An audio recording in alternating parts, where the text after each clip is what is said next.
Yan guys, yung yan. Yan yung ating pinakukulang papaitan.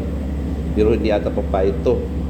Kaya lagay na natin tong ano guys, yung lemon natural. Hiningi ko kay Kuya Frank Dangilan. Shout out kay Kuya Frank dyan. Salamat sa lemon mo. Yan, i-follow niya sa Facebook niya ay sa kanyang page din. Dangilan, Frank Dangilan ang kanyang page yan. Kasama nating ano yan, content creator yan. Lagyan natin guys yan, hiningi natin. Yan. Puspos mo lang kasjay, tamo kasjay. Yan. Salamat sa limon. Yan. Pag nilagay mo na yung limon, takpan mo na. Hintay mo nang kumulo guys. Yan. Shout out sa nagbigay ng ating limon, si Kuya Frank Dangilan. Shout out sa'yo. Follow nyo sa kanyang page guys. Yan.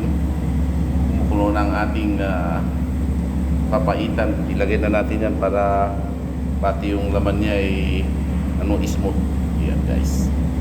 Yan, kumukulo na, sabi na sarap. Iwan ko kung masarap, hindi ko tinikman. Yan.